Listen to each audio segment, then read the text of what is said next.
Hey everyone, welcome back to my channel, and in today's video I'll be sharing with you all my thoughts on the movie The Conjuring 3 or The Devil Made Me Do It movie. So let's begin the video. So it starts on July 18th, 1981. Ed and Lauren, as usual, were called to document the exorcism of David. David is a 8-year-old boy. Okay, so he got possessed by a demonic spirit, or he got cursed, I would say. So when David starts to do unusual things or act unusually, so there's a guy named Arnie.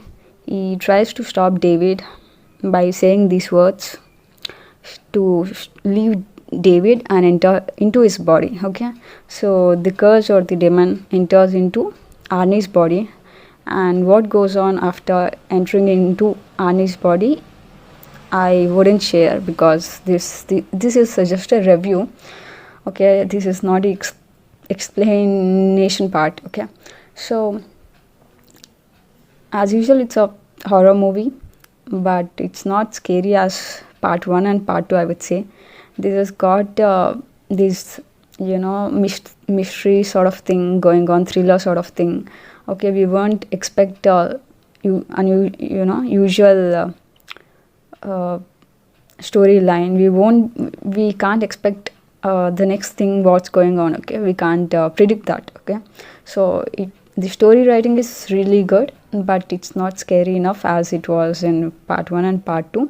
So compared to part 1 and part 2, this isn't scary enough, but it's a change in the storyline. It's not a demonic or devilish sort of thing, but a witchcraft of thing going on. Okay, so I thought that they got inspired from the Turkish movies. These days the Turkish movies have these witchcraft and curses going on, right? So I thought they might be inspired by seeing Turkish movies. Okay, and the storyline is good. The scariness is not enough, but if you're watching at night time, this might scare you, but on daylight it won't scare you a lot. Okay, when compared to part 1 and part 2, except the scary part, the movie is really good.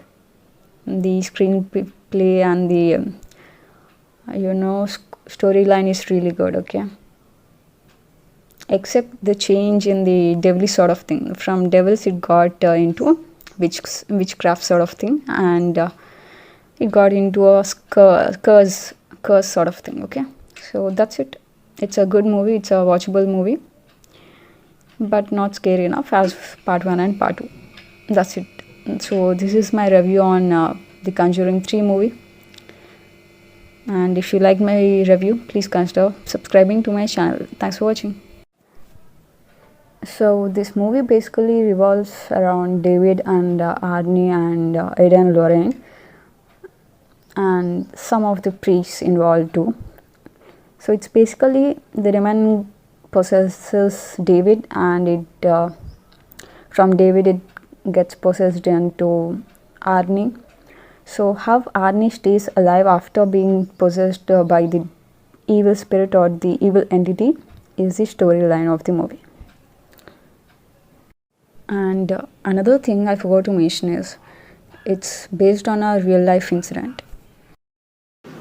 And my suggestion for you all guys is, there are evil spirits and evil entities and evil people doing stuff like that. So stay safe from them, and always trust in the Lord, because God is eternal. Thanks for watching.